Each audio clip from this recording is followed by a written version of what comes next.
Now we are live, sir. Okay मैं एक बार ये लाइव वाला ये खोल लेता हूँ.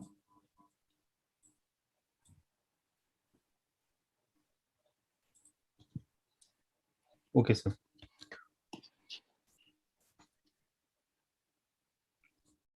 सो अभी सर यूट्यूब पे लाइव मैं देख पा रहा हूँ शायद अभी लाइव. ओके हाँ लाइव हो गया.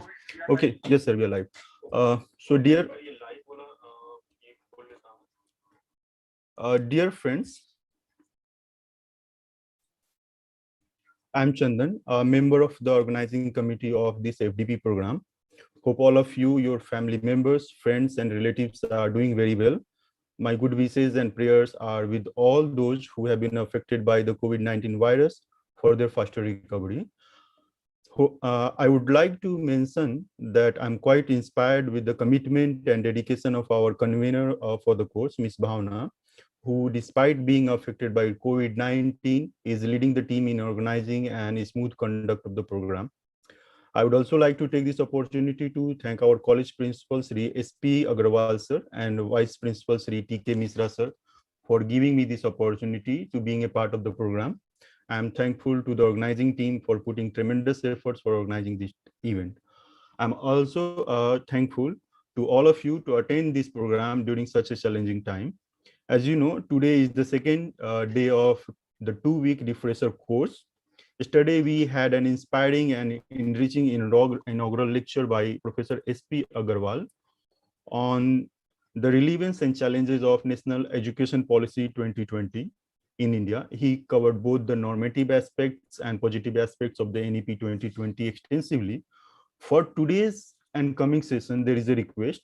Please put your questions in the comment section of YouTube live streaming platform. We will take these questions from there and will request our resource person to enlighten us on those issues and aspects raised by you. Today we'll be hosting 2 sessions. In session 1, we have Professor Surajit Majumdar, who will deliver a lecture on political economy of COVID-19. Professor Majumdar needs no introduction, especially among those of you who are from Delhi or whose research area is industrial sector or political economy or globalization. However, I would like to share some basic details with the participants from distant areas of our country and those who are working on other aspects and topics in economics. Professor Majumdar has done his PhD in economics from Center for Economic Studies and Planning, Jawaharlal Nehru University, New Delhi. He has taught at Hindu College, University of Delhi for about 14 years. After that, he joined Institute for Studies in Industrial Development, New Delhi, where he worked from 2007 to 2011. Professor Majumdar later joined Ambedkar University, Delhi, where he taught for 3 years. He has been a member of the team for research program on globalization and industrialization, conducted and partnered by Research Council of Norway, IIM Kolkata, and Ambedkar University, Delhi. Sir is currently a professor of economics at Center for Economic Studies and Planning since 2014. So without further ado, I welcome Professor Surajit Majumdar for his lecture. Thank you, Chandan. Good morning, Bhavna, and good morning to all the participants in this course. It is, I'm sure we all appreciate, a difficult time in which we are having to try and apply our minds to the larger issues that lie behind what may be called very personal experiences that many people are going through. I myself had to go through tragic experience, and therefore it's been a little difficult to make this presentation and particularly to prepare for it. And I'll hope everyone will excuse me for the fact that this is a vast topic on which it's difficult to, in any case, decide what to cover in a 1 hour lecture. And I've not had the time really to apply my mind as much as I would have liked. So for those limitations, I request everyone to excuse me, but I'll try and cover some broad themes or issues that relate to the political economy of this pandemic, with special reference to the Indian context, which is what we are immediately concerned with. So, to begin with, if one looks at the larger context of the COVID-19 pandemic, one can say that there are two aspects of the global reality or the world's reality that existed given the background of globalization, the last 30 years or so of globalization that we have seen in the world economy. There were two aspects of this world which, in some senses, both of which were conducive to this becoming a pandemic, spreading across the globe. One was that globalization has, of course, meant that our world is highly interconnected. Different parts of the world are interconnected with each other, and those interconnections provide channels through which the virus was in a position to spread to all corners of the world, okay, from wherever it originated. But the other aspect of this world that is there, this reality which is also in some sense helped the virus, is the fact that this is also a world that is divided in many ways, unequal in many ways. So there are divisions and inequalities. If you look at the world's nations, you compare their position within this world economy or this world, there are divisions and inequalities that exist. And if you look at any society also, almost all of them are characterized by similar divisions and inequalities within themselves also. Which means that when faced with this, threat of this virus, which does not recognize any distinctions between human beings, the ability of the world to put up a united resistance to this virus and the threat that it represented was also undermined by these divisions and inequalities that existed in the world. So both aspects of of the reality of contemporary globalization, the interconnectedness, but also the division and inequality within it, have been conducive to the conversion of this into a pandemic of the scale that we are seeing today. Something which for all of us would be an experience of our lifetime. In our own lifetimes, hardly any one of us would have seen anything like this before. The other aspects of this global reality, which is important to keep in mind when understanding what has happened, and which has implications, of course, for India, is that globalization has also been a process in which one has had what is called a high degree of financialization of the world economy, where financial activities have become extremely important in the profit-making process of the world capitalist economy, and this has been associated with circumcision or constraints being imposed on the role that governments can play through their fiscal policies, in particular through taxation and public expenditure, in terms of interventions in their own economies. And one aspect of financialization, which is the emergence of short-term volatile capital flows, which go across boundaries or borders of countries on large scale in very short periods of time. And therefore, every country is faced with the prospect of instability in the exchange value of its currency. That has contributed to creating this context of governments being circumscribed in terms of the ability to intervene in terms of both taxation and public expenditure. So general rule of the game is taxes have to be low. The general rule of the game is public expenditure has to be low. The general rule of the game across the world is fiscal deficits have to remain within certain definitive limits.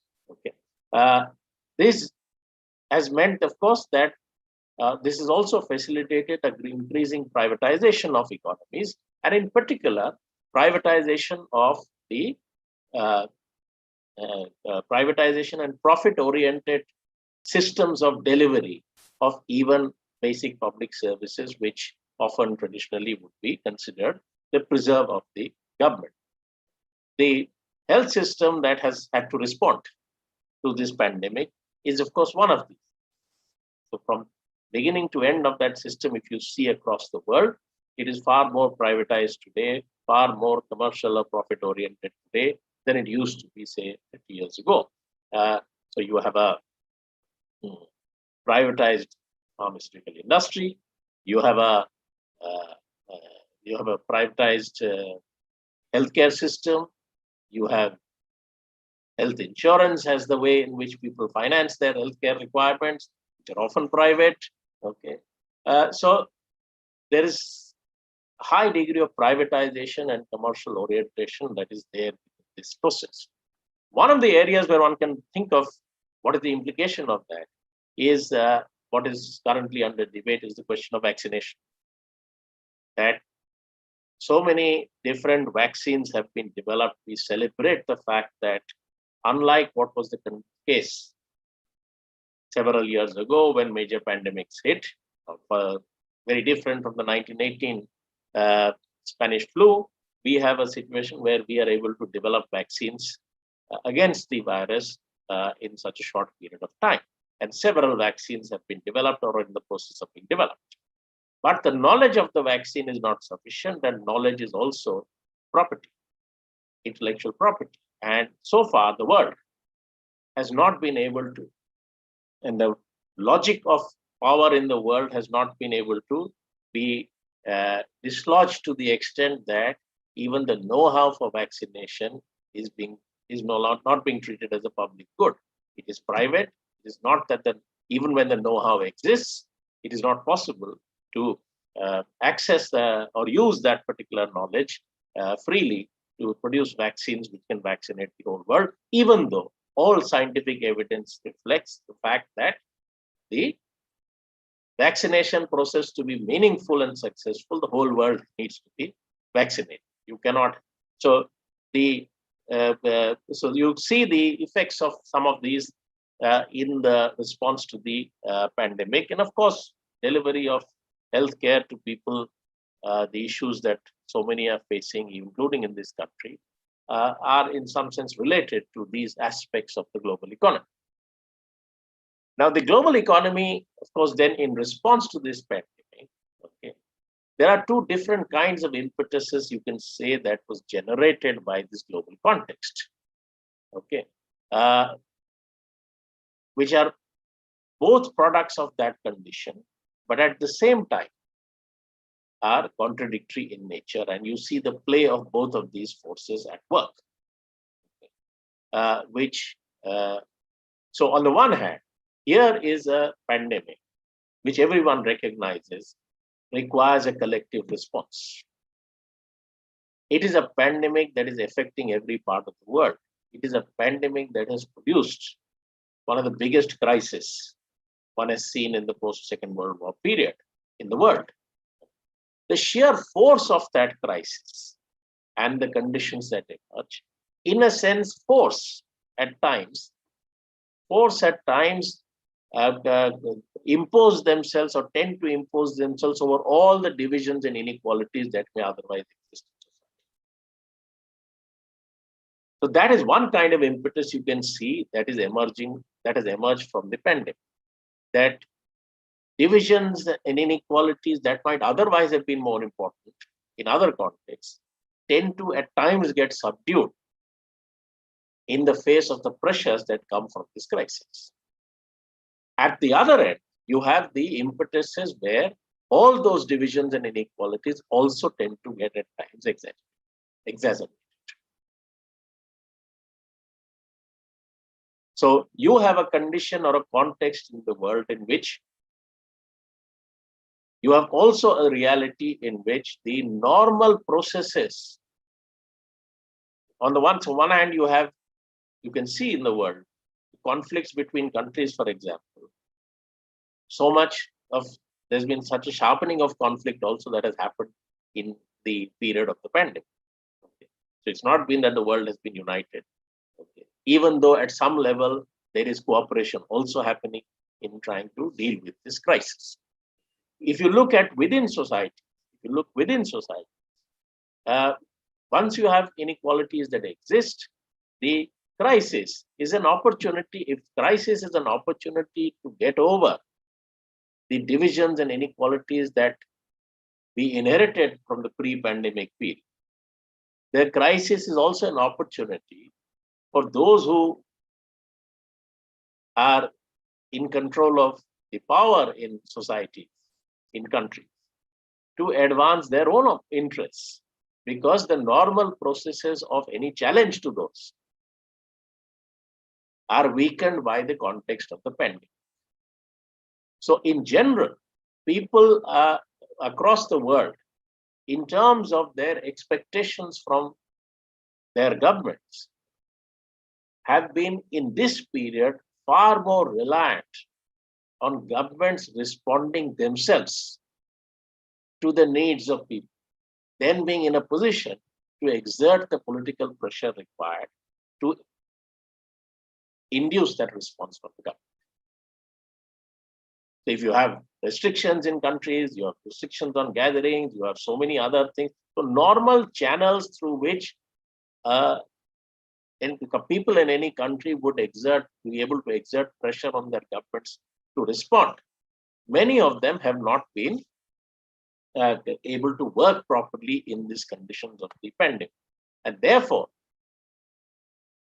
the power of states to shape or the direction of what is happening in response to whatever interest they respond to has been also enhanced or increased during this period.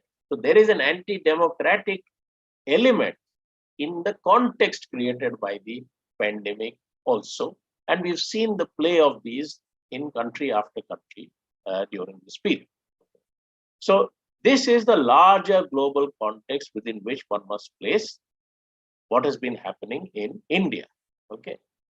Now, the larger global context, of course, one of the, in a sense, peculiarities of the COVID-19 pandemic has been that you don't find that the actual effect of the pandemic in terms of number of people infected or the number of deaths has been correlated directly in the normal sense with the level of economic advance. Instead, what one has seen is that the major part of the effect of the pandemic, in terms of both people getting infected as well as deaths, have taken place in the relatively higher income economies of the world and more towards the Western hemisphere than the eastern part of the world. So the major effect of the pandemic is, of course, been in Europe and North America, which account for more than half the cases in the world, even though their share in the world's population is much less. Within the developing economies, in South America also, there has been much greater effect. But if you look at the three continents of Africa, Asia, and Oceania, Oceania is, of course, very small, but between these three continents, they account for 75% of the world's population. But they account for only a quarter of the cases and even lesser, 16% of the deaths that have happened as a response to the COVID-19 pandemic, as a result of the COVID-19 pandemic. Within Asia, if you look, also disproportionately, West and Central Asia has been affected. Okay, which is only a small fragment of the Asian population.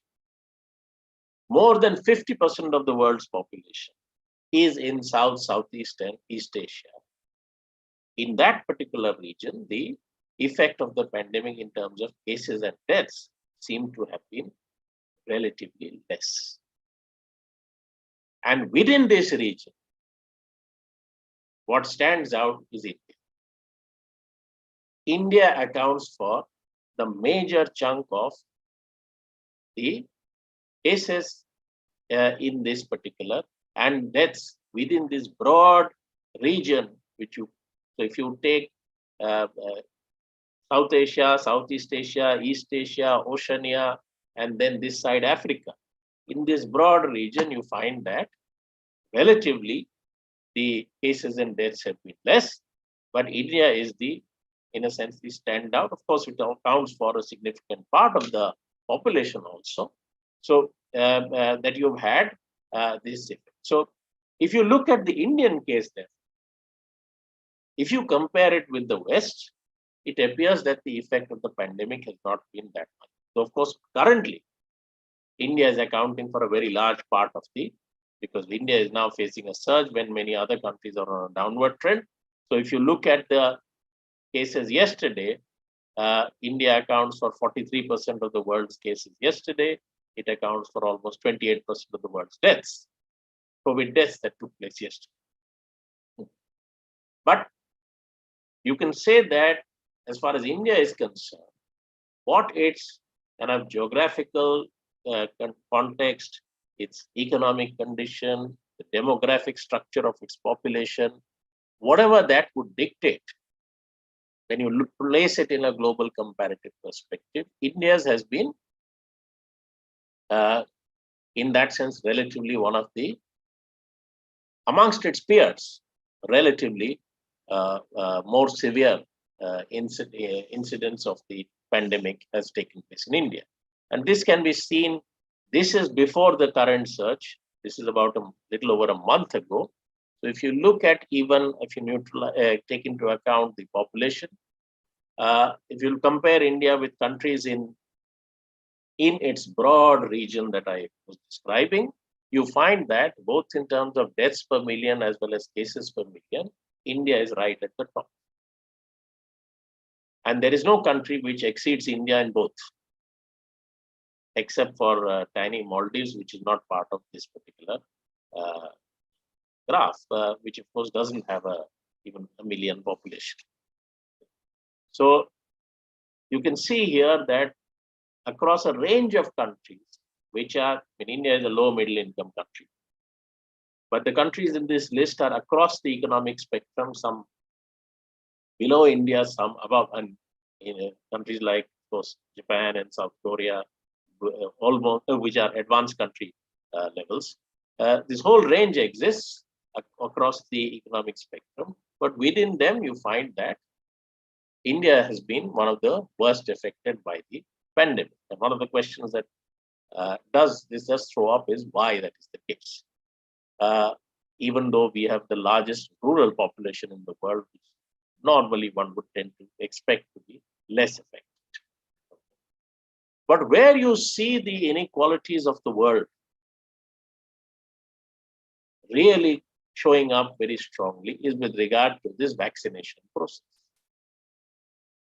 So if you look at the world, again, with regard to how much vaccination they have managed to do so far per 100 population, you find that of course, now if you look at the Europe and North America, they are way ahead of the rest of the world.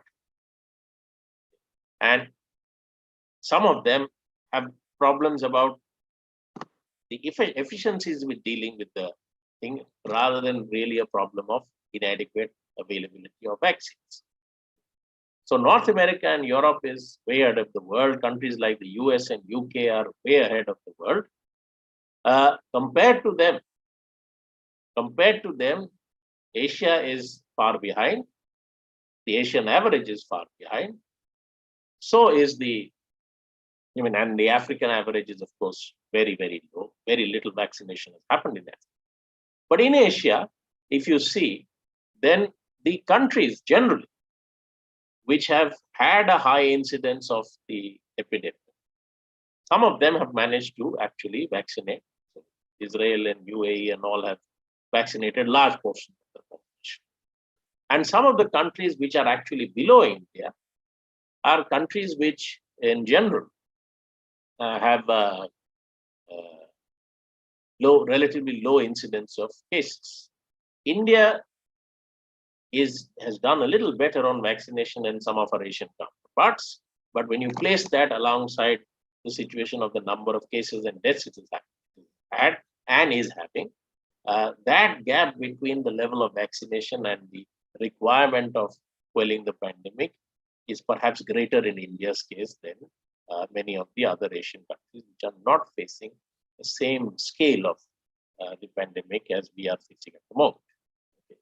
So to put that in perspective, if you look at India's vaccination progress so far, and this is as of the data available till today morning, even if one assumes that only 50% of the Indian adult population is going to be vaccinated, I'm not even assuming 100%. 50% of the vaccination population is to be vaccinated. Okay, then our coverage so far is less than 17% of that target. And if we continue at the rate at which we are doing right now, it will take us another 43 weeks to complete this target of 50% of the adult population. And we don't have 43 weeks left in 2021. So this is going to be in 2022 that you will cover 50% of the population, and by which time you don't know whether the original vaccinated population will still retain its immunity or not from that vaccination, because these are things we don't know because of the fact that these vaccines have had to be developed in such a short period of time. So, which means that, of course, the condition that India faces is that there's no scope really of the vaccination process in India dealing with the pandemic in any decisive way very soon. The other very significant expression of the inequality in the world economy has been globalization in general has been a context in which all governments or states have been constrained in terms of intervening in the economy through the use of fiscal policy. Okay. Monetary policy is what they have always tended to use. If you have any downturn, follow a cheap money policy, lower interest rates, push credit. That's the way in which governments have generally dealt with the crisis. But this particular pandemic has induced bigger fiscal responses than even the 2008 global crisis did. And there you find this stark inequality that the advanced economies of the world have had much larger fiscal responses than the developing countries and the emerging economies. You look at India, India is below the average for emerging economies, but it's also much lower than many other countries. Moreover, if you look at the Indian response to the fiscal response is dominated by guarantees, loans, or guarantees for loans rather than actual expenditure. So the additional spending or foregone revenue, the more classic fiscal response, is much smaller in the Indian case as compared to the response which is about pushing credit financing in the economy. Okay. So what you find is that you have a COVID-19 pandemic in the world. Everyone in the world is affected. What you need is everyone in the world vaccinated, but you're getting a high degree of inequality in the levels of vaccination, where the advanced countries are cornering a large part of the vaccines in the world. And even a country like India, the supposedly largest producer of vaccines in the world, is so far behind in terms of the vaccination process. It is the advanced economies also which are able to give a fiscal response to address the problems that their own economies may be facing, to address the issues that people in their economies may be facing because of the disruption of economic activity that the pandemic has caused.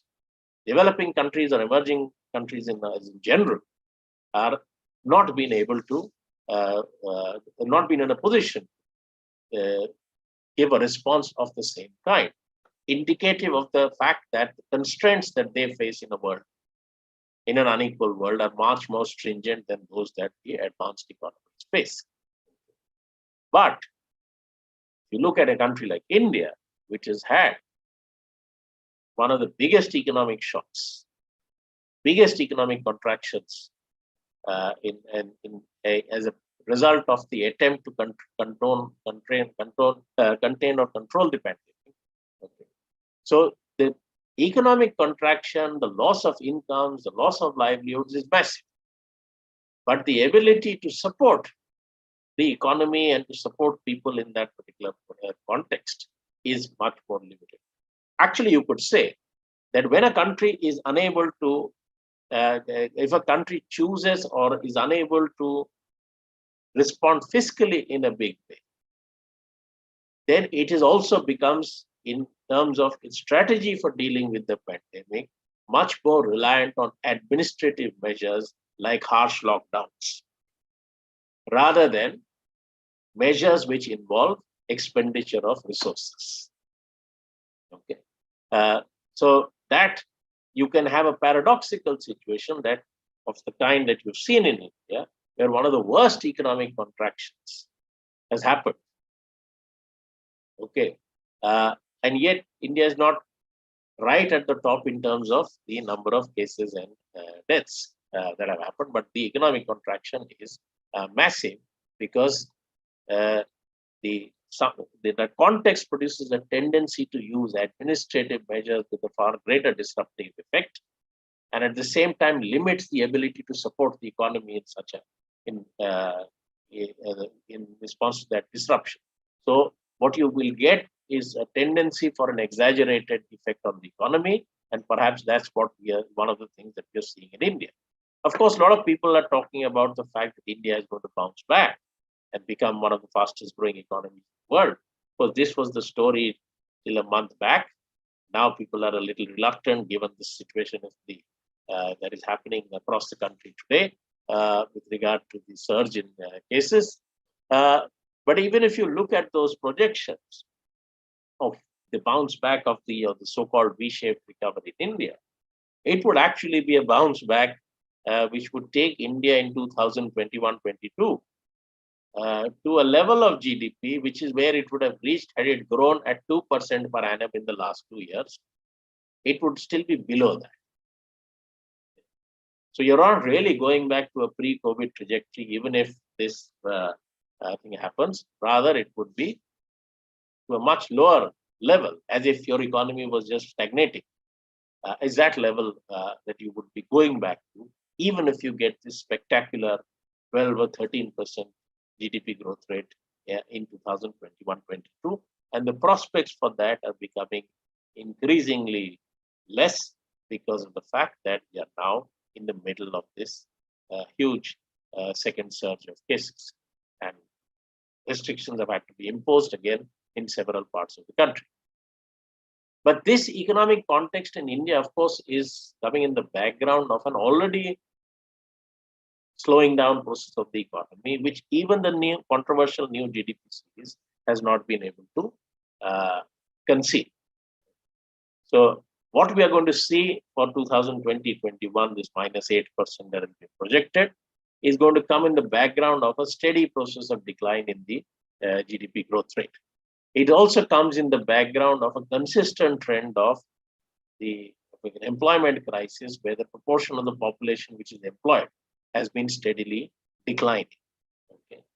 And what you have is that large scale unemployment in the economy, creating a condition where those who even get some work or employed earn very little out of that particular work, and therefore large portion of the Indian population already before this COVID pandemic came was already stuck at a very extremely low level of income from laboring activities, which is what is the fate of 90% of the population.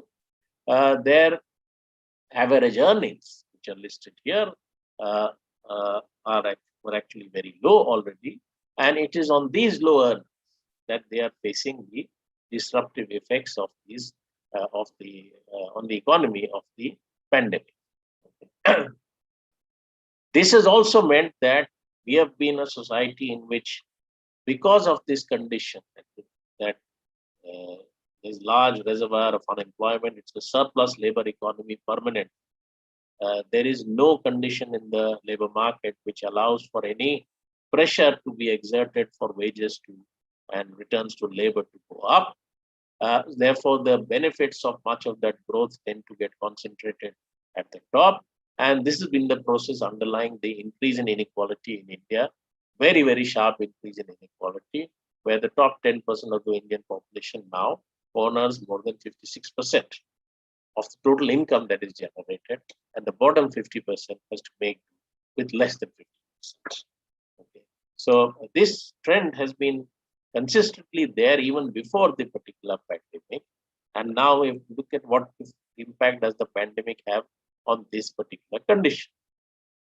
Now, in terms of the fiscal response of the government, we again, if you look at the previous decade, the whole of the last decade has been the focus of fiscal policy in India has been to bring the fiscal deficit down, okay, to the levels that existed before the 2008 global crisis led to a fiscal stimulus. So 2008, when the global crisis erupted, there was a fiscal stimulus, cut in taxes, increase in expenditures, as a result of which the fiscal deficit went up. From 2011-12, the official policy across two different governments has been to bring it back to below 3%. That's been the effort. And you can see in this graph from the central government's position that the bulk of the emphasis on that has been on reducing the expenditures. That's how it was sought to be achieved until 2018-19. That's the story you got. But on the tax front, you have almost stagnation throughout this decade. And the only way in which the government has managed to mobilize any more taxes in this whole decade has been through recourse to increasing the taxes on POL products or oil. The oil taxes have been the only source of the increase, and you can see if you remove the POL taxes, then you find that the tax to GDP ratio has remained more or less stagnant. But even this was not sufficient, and as the economy was slowing down and revenues were getting hit, before the COVID-19 pandemic, you were already in a situation where it was becoming impossible to even hold on to the existing fiscal deficit targets, let alone continue the movement down towards 3%. So even before the pandemic, economic conditions had produced a major or severe fiscal crisis. It's in that background that one has to look at the actual response of the government in India, fiscal response of the government in India to the pandemic. So on the face of it, in 2020-21, after having imposed a lockdown from 25th March and then gradually easing the restrictions from June onwards, okay, the fiscal response of the government, on the face of it, would look to be significant because it led to a large increase in the fiscal deficit to 9.5% of GDP in 2020-21. And this was used as the argument to justify the fact that now you need to reduce expenditures in order to go back to the path of fiscal consolidation. Meaning that unlike the 2008 crisis, where at least the stimulus lasted for a few years before the reversal began, here the direction towards reversal of the stimulus, whatever stimulus existed, begins right from day one. Even before the pandemic is over, even before the economic disruption is over, the process of reversal from the whatever fiscal response was there has been initiated. But what makes this even more serious is that the fiscal response itself was very limited. It is not that the 9.5% of GDP fiscal deficit is any indication of that there was a massive fiscal response to the crisis, as we have seen in the graph earlier. So if you actually look at the last union budget and its figures for the previous year, the fiscal deficit in the revised estimates went up by 10.52 lakh crores compared to the 7.9 lakh 6 lakh crores estimated when the budget was placed last year. But if you look at this 10.52 lakh crores increase in the fiscal deficit, large part of it is in any case accounted for by the loss of revenues. It's not accounted for by any increase in expenditure. And the increase in expenditure, when you break it down also, you find that the increase in expenditure about 4.08 lakh crores, 3 lakh crores of that, or almost 3/4 of that increase, is actually a notional increase. The subsidies that burden to which had been transferred to the FCI earlier, food subsidy burden, by basically lending to the FCI from the small savings schemes, rather than showing it as lending by the government. An accounting change is going to be made this year, as a result of which this will now appear in the government's books. But this is subsidy of previous years. This is not subsidy of this year. So if you look at the actual increase in expenditures compared to what was budgeted, it is actually very significant, small amount, very insignificant amount of increase that has actually taken place. So the fiscal response was not massive. Instead, what you have had is, without a fiscal response that was of any magnitude, a process of reversal has already taken place. On the other hand, you've seen, in terms of policy measures, other measures that have been taken, which are also indicative of the nature of the policy response that can happen. So in response to the collapse of revenues, what was the effort in terms of additional resource mobilization? Not from corporate taxes, not from income taxes on the rich, but increasing the taxes on the universal equivalent, the universal input, which is petrol and diesel, which is an indirect tax on which the burden ultimately falls on ordinary people. So the same method, that the only method used to increase revenues throughout the previous decade, was also the method resorted to in this period, as a result of which excise duties, which are mainly on POL products now, because the rest of it has all gone on to the GST regime, is the one revenue head where there is actually an increase in revenues in the previous year, whereas every other revenue head, there has been a decline. The introduction of labor codes, the farm laws, the push towards privatization and disinvestment, increase in FDI limits in, say, defense and insurance, and even education policy in 2020. So the short-term or immediate response in terms of the fiscal response to the pandemic and the economic situation resulting from it has been relatively very small. But in terms of longer-term strategic measures, there has been a lot of action that has happened. Okay. So in a sense, the crisis has been an opportunity in much more in one sense than in the other. So there has been no deviation from the fiscal approach followed throughout the decade. And the conservative approach to fiscal policy is maintained independent. What happens is much more proactive set of measures which push the process of privatization in the economy, reinforce in different ways the position of the corporate sector relative to other sections of in society within the economy. So in the balance of what has been done, there is a clear tilt or shift. The common element that you will find in all of this is the tilt towards big corporate interests has been clearly visible in the nature of the response. So when people are in distress, little relief in terms of government even providing support to them. That has been very limited.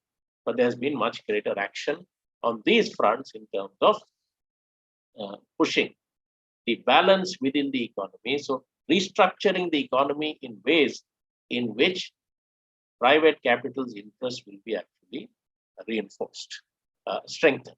That's been the direction of the movement. So to put it, this whole thing in, in a kind of historical perspective, what is the position that has emerged in India as a result of the pandemic, and what does it reflect about the nature of the processes that are at work in Indian society? So if you look at this particular decade, you've had an intensifying agrarian crisis, the exodus of people from the agricultural sector seeking employment and work outside agriculture has been significant. There's been a very sharp decline in the employment in agriculture as people have been forced to look for employment elsewhere.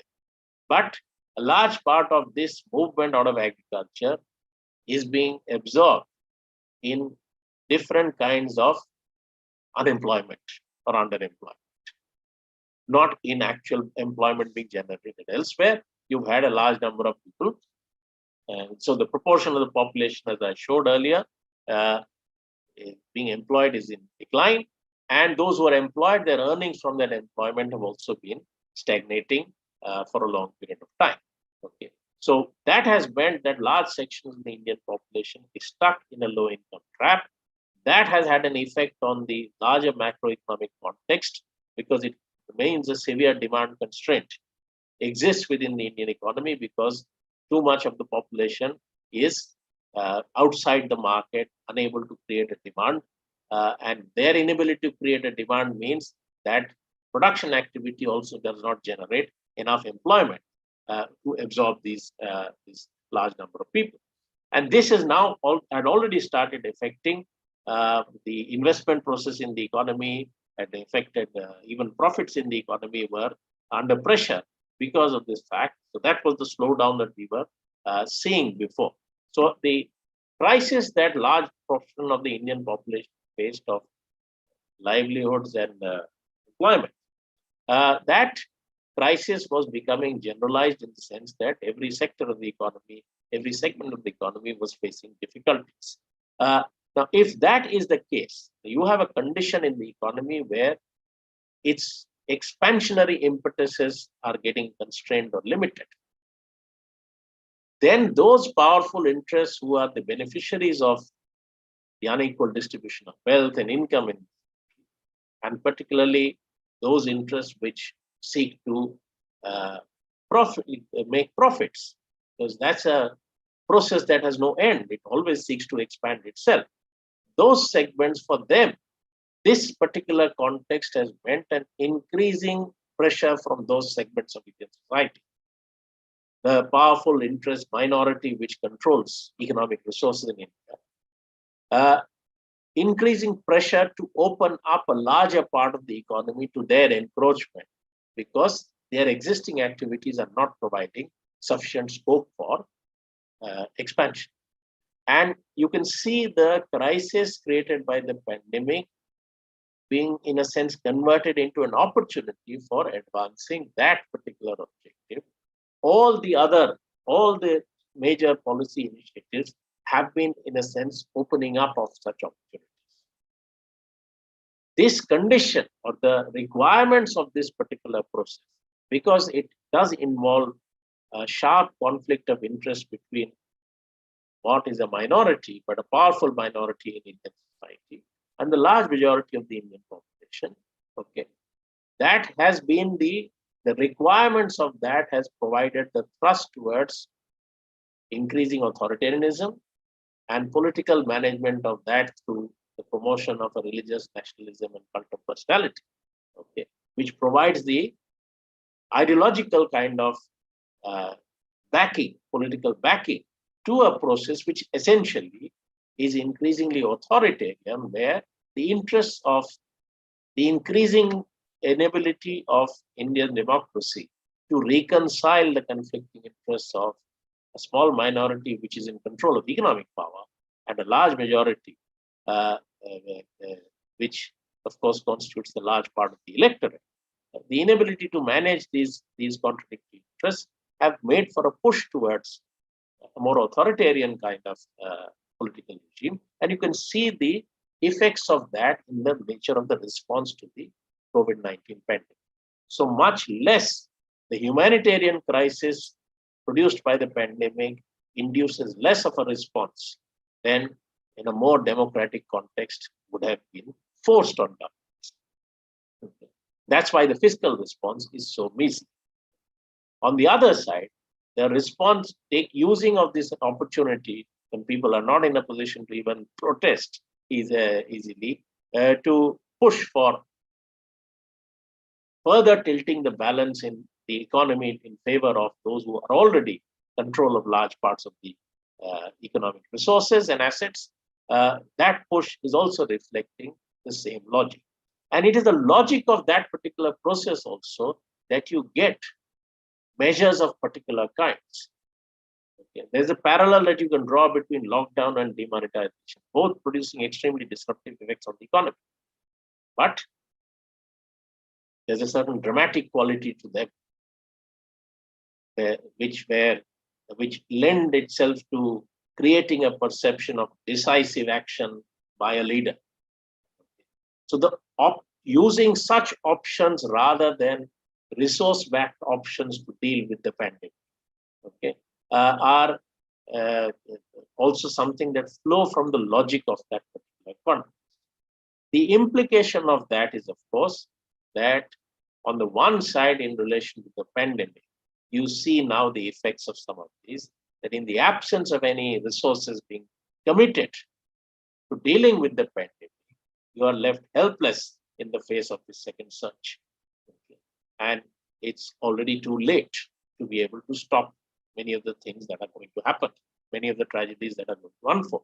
On the other side, the economic context, the economic crisis that already exists, if its roots lie in the fact that you are no longer in a position to sustain an economic expansion or a momentum of economic expansion, because the distribution of the benefits of that expansion have become too skewed, too unequal, then the processes that are being unleashed in the context of the pandemic will not address that problem.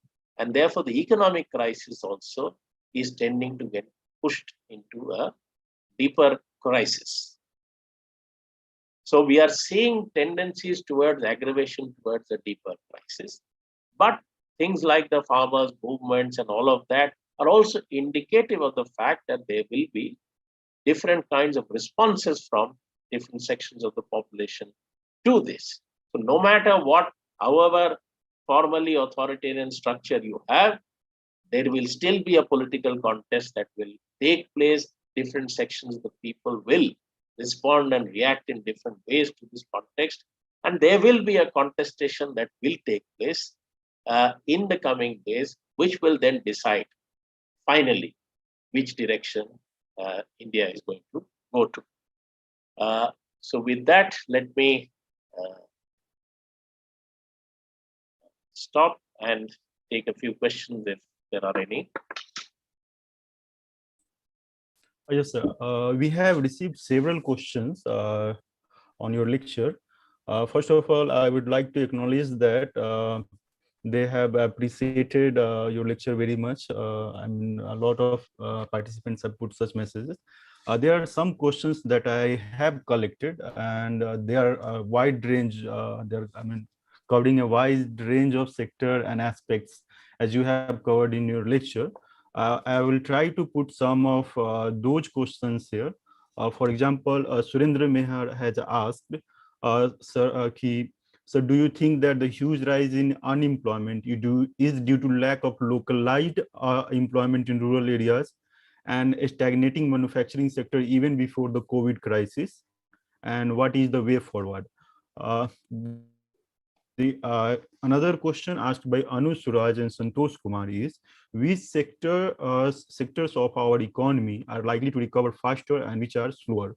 How the food production and food prices are going to be affected by this crisis? And there is another question by Kasina Tanange, if I'm pronouncing it correctly.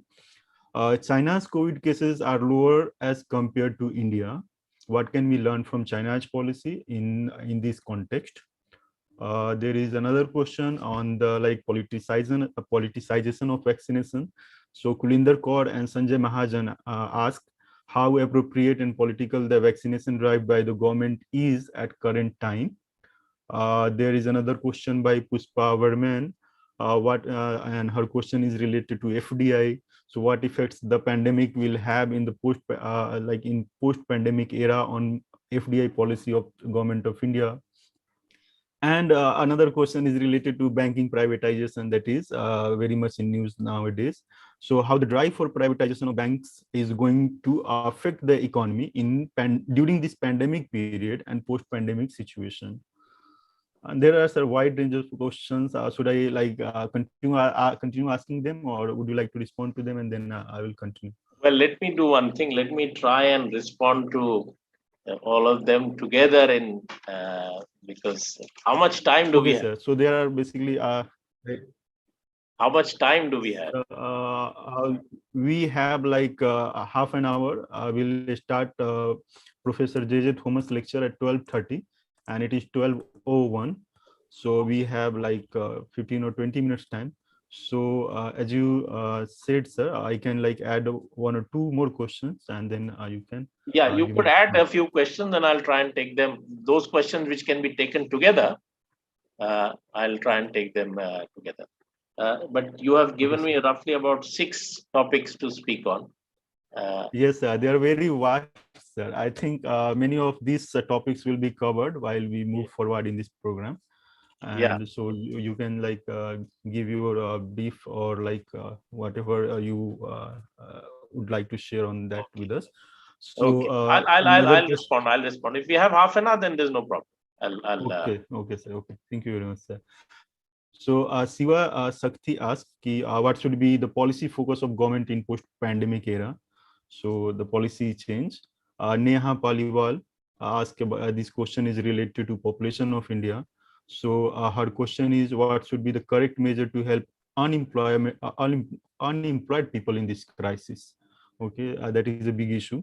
And can expenditure in the form of cash help to people in this problem or during this crisis? Will it work as a solution, sir? So we can wrap up with these questions. Okay. So let me begin with this issue of unemployment. Okay, and proceed from that to all the other issues that have been raised. So of course, there's one question which talks about the Indian population. Okay, and so let's begin with looking at it this way: that a population. Okay, if you look at a population of a certain size, in one sense, you can say that, of course, a larger population means more mouths to feed. But it also means more hands to work. It also means more things can be bought. Okay. So a large population is not necessarily a liability, because it means you have more people to work. You have a country and an economy in which large number of people exist. So you can have, therefore, a large market within that economy. And many things, on many of these, you have a certain advantage. Okay, so if you say, for example, look at China, the fact that you have a large population in China, a large domestic market within China, allows them, their economy, large scales of production to be created, which in turn means that Chinese production becomes extremely competitive in the world market because of the scale of the production itself. Okay. But that scale is not possible, say, in a country like Singapore, where the population is much smaller. Okay. So the size of the population is not necessarily a liability. The problem that we have is that people, of course, in an economic context where You have to understand that we are not living in the world 500 years. 500 years ago, there was no problem of unemployment. People may have had low incomes, but there's no problem of unemployment. What we live now is an economic context, and an increasingly economic context in which anyone to be employed in productive activity, that person's capacity to work must be first demanded by someone. Okay. Then and only then will they get employed. It is not like farmers used to always have had their land in the 500 years ago. They would produce on that land and they could meet their minimum requirements out of that particular process without having to be employed by someone. But the economic context of the present is one in which people have to be first to be employed. If they have to be, and increasingly we are having that as people are exiting agriculture and seeking work. The other alternative that people have is they become self-employed when they can't find anyone who will hire them for work, for a wage. But if you are becoming self-employed in such conditions, where you are becoming self-employed because no one is hiring you, it means also you don't have the resources to create very highly productive self-employment. Okay. So therefore, that will not be very productive employment that will be created. So these are the two options available to people. What will they do? Now, those who have to employ them will employ them if it is profitable for them to do so. To employ them profitably, whatever, if you want to employ a larger number of people, you have to produce on a larger scale. And for that, you need a larger market in which to sell those commodities. But who's going to buy them? If the people are unemployed, if people are in self-employment, which is low income, if people get low wages as a result of that, they are not in a position to create that demand. Therefore, this cycle now is what India's economy has got stuck in, that there isn't enough demand to generate such sufficient expansion of production. And where you see this most is in the industrial sector. So it is not that the industrial sector will employ the largest section of the population. No, most countries in the world, it is services which employ the largest section of the population, not manufacturing. But the conditions in which industry is not able to grow are also conditions in which the services employment is unable to grow. So, therefore, you are in a situation where there is an agricultural crisis. The employment in agriculture is disappearing. Industry is not able to grow. Okay. So, employment in industry is also not increasing. But if people don't have the ability to even demand services on a large scale, then even services employment will not grow. Because services employment often depends on the number of people demanding it. Whether a rich person demands education or a poor person demands education, the number of teachers who have to be employed are the same. So what is the problem that we are stuck in is that we are not being able to give employment to people. Because we are not being able to give employment to people, there is not enough demand in the market. Because there isn't enough demand in the market, investment in employment creating activities is not taking place. So excessive dependence on the demand of created by a small part of the population is the source of the problem. If that is to be addressed, where in the mechanism of the economy do you have the leverage to do anything? And that's where the question of policy comes in. So if you are not going to use fiscal policy to address this issue, then there's no way that this cycle can be got over. You can try till kingdom come to induce private investors to invest. But if they don't see a demand, if they don't see a market which will allow that investment to be profitable, they're not going to invest. And that you have a whole decade's experience of trying to promote private investment, foreign investment, etc., etc., etc. and you've not had any results of that. Investment ratio in India has been declining for over a decade.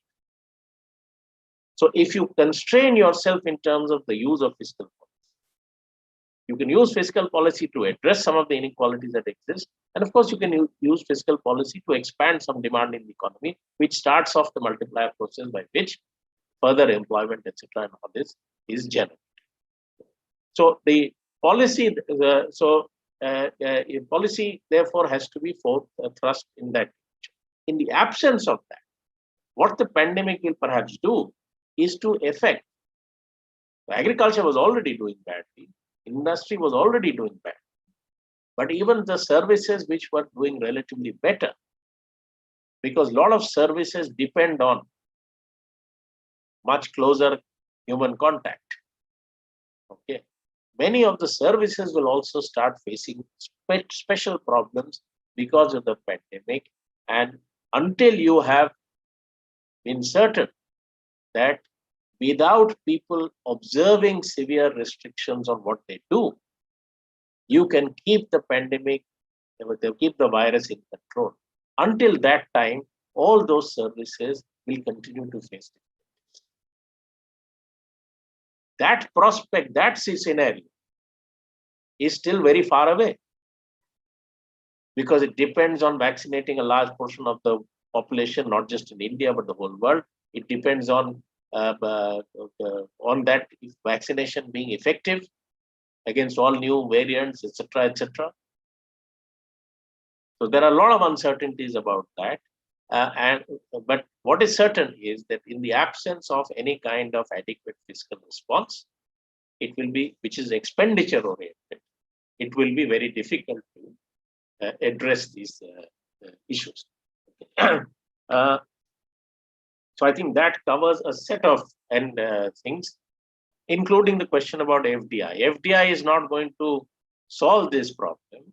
In fact, now increasingly, I think people are clear that the early expectation that because the virus originated in China, China was originally badly affected. Now, and the whole geopolitical context that has emerged as a result of the pandemic, now people will be moving to India to invest in India. And India will now replace China as the major manufacturer for the world. It's quite clear that that's not going to be happening, because the structural limitations which prevented India from being a favored destination for production for the world market continue to exist. They have not disappeared. They continue to exist. And with the position that India and China are currently having with relation to the pandemic, the balance is not tilted in India's favor, actually, but tilting more against it. And the difference is that in the Chinese case, their cases have been lower because they were able to effectively contain it within a particular part of the country where it originated. Okay, they did not. So the Chinese lockdown was different from the Indian lockdown. China didn't lock down the entire country. It locked down where the thing originated, where the pandemic originated. That particular area, Wuhan particularly, and the Hubei province, that was, so there was very little growth of the cases outside of that one province in China. So they were able to therefore do one thing, which is that once they locked down that particular area and contained it there, they could move health personnel from other parts of the country into that area to address the problem there. And they could use economic activity in the rest of the country to support that particular area. It's very difficult if you want to do it on a national scale, which was what our national level lockdown required.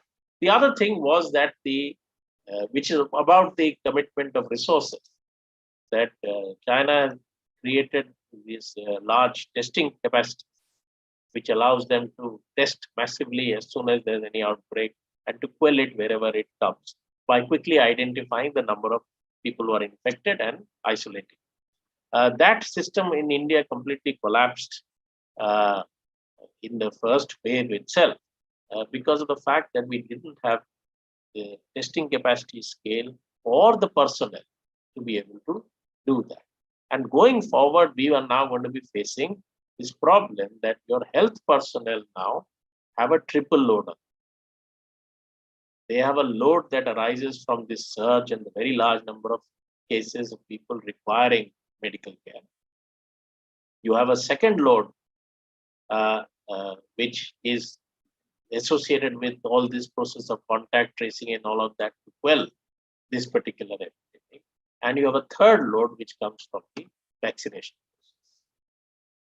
The thinness of the health system in India, on that with this triple burden, there are going to be difficulties going ahead on each of these terms. And what is happening in India is that often because of one limitation, the other is also becoming exaggerated in terms of its effect. So, and you get a paradoxical result that we may have lost more. We may have lost more in terms of revenue because of the economic contraction our measures produced. Then you would have needed to spend if you used an alternative strategy. So I don't spend 100 rupees, but in the process, I may end up losing 200 rupees.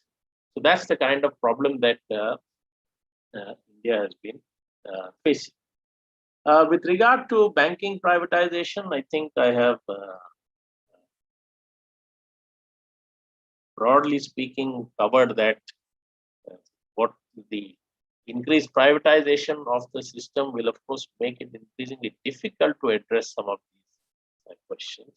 See, for example, it's a simple thing. If you had to create capacity for in the health system to deal with a possible second surge, if you're going by the logic of profit, you are not going to create an excess capacity in advance. But in a public health system, you could. This all-pervasive reliance on private systems means that you were always ending up chasing the situation rather than being able to anticipate and build capacities in advance. I don't know whether tomorrow the cases will be 10 lakhs or not. If I'm a private investor, I'm not going to create capacities to deal with 10 lakhs right now. And those 10 lakhs may not be able to pay because they don't have the means. So I don't know whether it will be profitable for me or not. I'm not going to invest. But a public health system can. And it can and say that, okay, if it doesn't get used for the pandemic, never mind. There are several other illnesses in this country which will require that. So there's no waste in creating it. So this all pervasive logic of pushing as private sector as the way to deal with these public issues, and in some sense in banking also a similar issue is going to arise, because it is the problem of public sector banking is not created by public sector.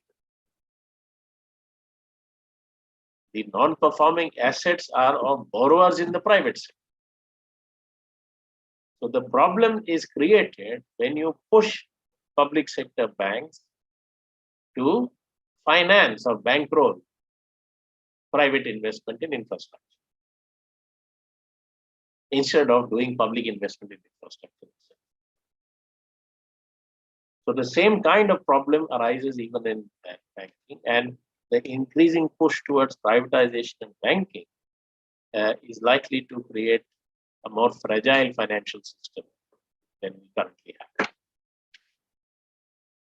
So I think, broadly speaking, I've tried to cover whatever questions have come. But of course, there'll be other presentations which will deal with many of these in detail. Of course, you have covered quite comprehensively, sir. So Thank you very much, sir, for responding to such a wide range of questions asked by the participants. And thank you for inspiring us with your commitment for this lecture, sir. During a time when you have lost your nephew due to this virus, our heartfelt condolences and sympathies are with you and family, sir.